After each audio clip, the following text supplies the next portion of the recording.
Some of you may not know this, but one of the biggest metrics in YouTube is watch hours, the actual time spent watching the content, like this fine YouTube video here. It's an important metric. However, WWE's mandate to make pay-per-views longer for the sake of increasing the amount of watch hours spent on the WWE network is worthy of a plague being placed upon their houses. If you ever wondered why WWE pay-per-views started becoming longer and longer and longer to a certain point, that would be why. And while we won't be counting them for this list here, most of these shows also feature an additional 2 hours of bullshit to sift through in the form of their pre-shows. And when you start getting into the territory north of 7 fucking hours, how dare you? I'm Tempest, hailing from partsFUNknown, and these are the 10 longest WWE pay-per-views of all time. But before we get on with our list, make sure of course that you like this video, subscribe and enable notifications to always on so you never miss a fun bit of wrestling content just like it. And watch every single list that we have on this channel. I bet if you put them all together, it probably doesn't equal the length of some of these shows. Number 10, Royal Rumble 2020.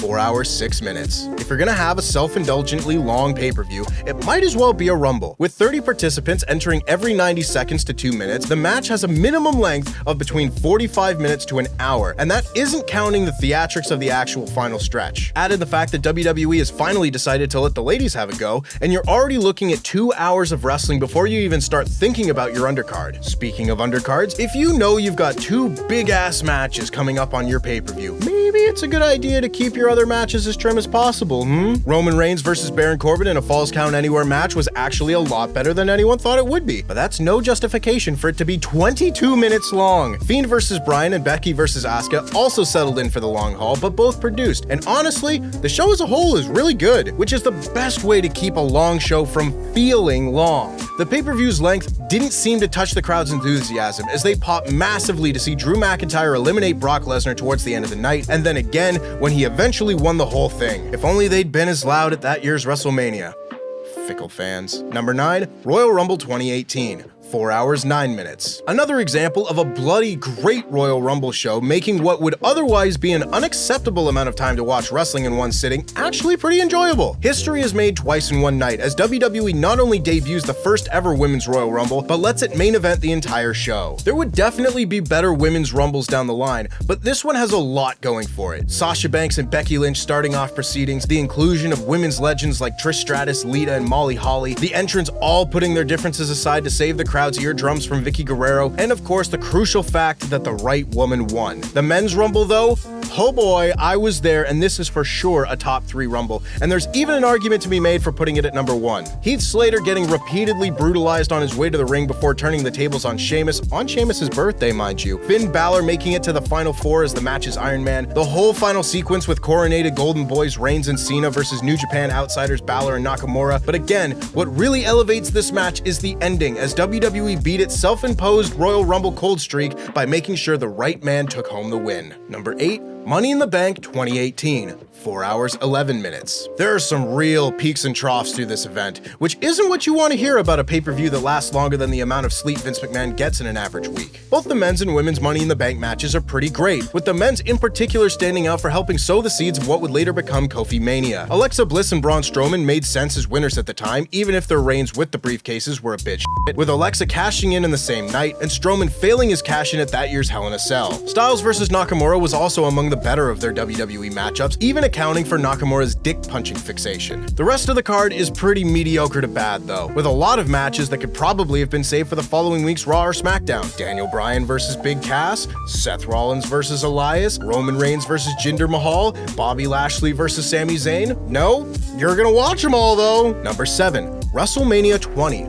4 hours, 30 minutes. The oldest event on our list by more than a decade, WrestleMania 20 just goes to show that tediously long pay-per-views are not necessarily a recent phenomenon. There's so much good stuff here. Jericho versus Christian, Eddie versus Angle, but there's a ton of padding too. The Playboy evening gown match is pretty much exactly what you would expect. The Tag Team Championship match is a who's who of who cares. Garrison Cade and Mark Jindrak, anyone? Remember that team? Because I don't remember that team. And Lesnar versus Goldberg, which could have been and was great under different circumstances, is 14 minutes of two men who've just handed in their notice, performing a masterclass in not being arsed. Like a lot of pay-per-views on this list, the length of this show is counteracted somewhat by the quality of the main event. A triple threat between Triple H, Shawn Michaels, and Chris Benoit, which is a legit 5-star banger. However, of course, due to reasons that should be fairly obvious, the payoff doesn't really stick the same landing that it did on a modern viewing. The show closes with a final shot which, while uplifting at the time and more than justified the event's length for contemporary viewers, today comes across as equal parts tragic and chilling. Number 6, Royal Rumble 2019,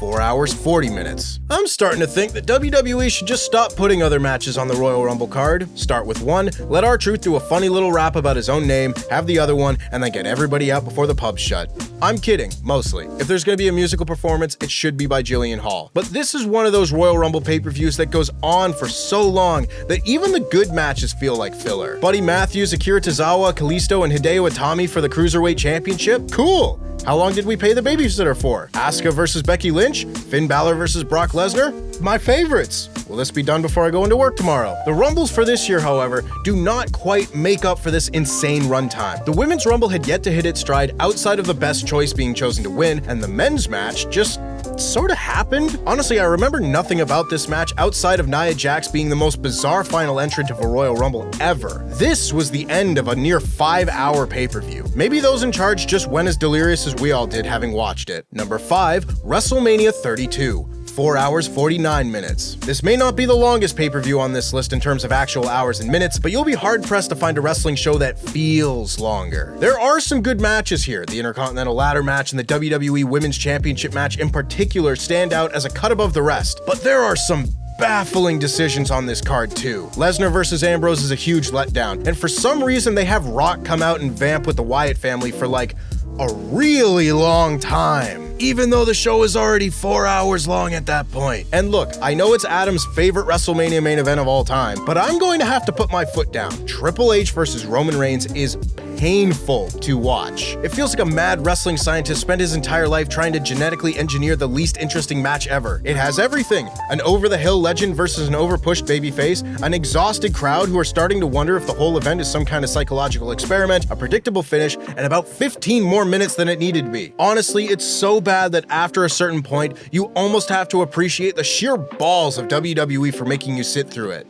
Almost. Number 4, The Greatest Royal Rumble, 4 hours 58 minutes. In the words of Nelson Muntz, I can think of 2 things wrong with that title. WWE's first foray into the land of massive human rights violations and honey was definitely not great, and it was barely a Rumble. The only things on the line were an ugly green belt that looked like it was designed by and for supervillains, and a trophy that looked less structurally sound than the World Cup Stadium. Adding insult to injury was the fact that, to prove this was indeed the greatest Royal Rumble ever, WWE expanded the number of entrants to 50 instead of the usual 30, presumably based on the logic that, as this list is sure to prove, bigger number equals more good. Again, lads, if you're gonna have an 80-minute long Rumble, maybe don't have 9 other bastard matches. Did AJ Styles and Shinsuke Nakamura really need another underwhelming match with a pointless ending in their Best of Who Gives a Shit series? Was it absolutely vital that we see Jeff Hardy miss Jinder Mahal with a whisper in the wind and then have Mahal sell it anyway?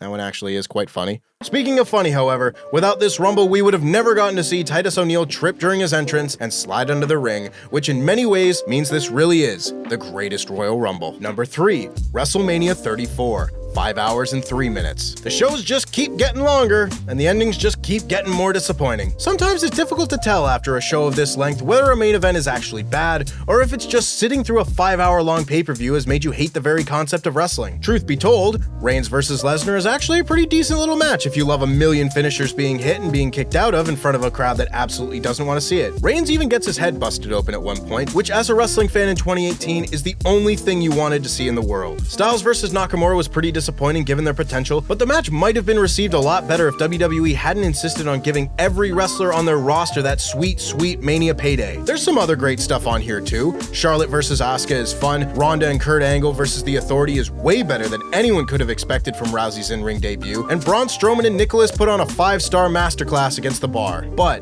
and I cannot stress this enough, this show is over 5 hours long, and that doesn't include the pre-show. If you were watching this in the UK, that means you didn't go to bed until 6 a.m. Number 2, WrestleMania 33, 5 hours and 5 minutes. No wonder Undertaker suffered his second ever WrestleMania defeat at WrestleMania 33. He was probably knackered after standing around for 5 hours waiting for his match to start. Undertaker's getting up there, man. He can't be staying up murdering people until 1 a.m. anymore. And murder people he certainly did not, putting on the type of performance that only serves to remind you that the people you grew up admiring are also subject to the laws of entropy. It probably wouldn't have been too bad if Taker had kept his promise and stayed retired after the match, but John Cena and the Saudi royal family had other ideas, so here we are. Sadman Crothers wasn't the only one whose match suffered from being put on past his bedtime. Randy Orton and Bray Wyatt had a weird spooky bollocks match that looked like it was produced by Spirit Halloween, and John Cena, no bullshit, proposed to Nikki Bella, which doesn't feel quite like the WrestleMania moment it was supposed to be, considering how their relationship worked out. There are some great moments here, like Shane McMahon carrying AJ Styles to Match of the Night, and the Hardys making one of the greatest returns in WWE history, but this era of WrestleMania just cannot be watched back in one sitting. And number one, WrestleMania 35.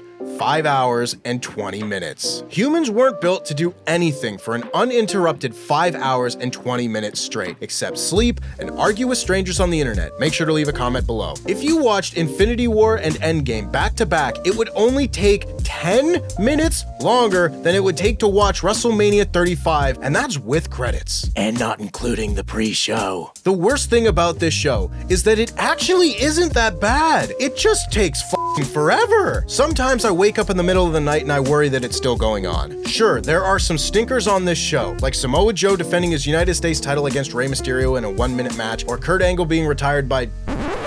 Sorry, it says here Baron Corbin, but surely that can't be right. Either way, Seth Rollins versus Brock Lesnar is a hot opener where the right man won, and Kofi versus Bryan is a great match that leads to an all-time great WrestleMania moment in the heartwarming climax to Kofi Mania. The women's triple threat under-delivers a little, and the ending is a bit of a mess, but what really lets it down is that it's being performed in front of an audience that's genuinely begun to wonder if they'll have to start getting their mail delivered to the arena. Historic, glass-shattering main event, is it, ladies? That sounds nice, but a couple of quick questions before we start. Have I died? And is this purgatory? And that's our list. Which wrestling event did you feel like was going on forever? Make sure to let us know in the comments below, and make sure to like this video, subscribe, and enable notifications so you never miss a fun bit of wrestling content just like it. I'm Tempest. Jam that jam.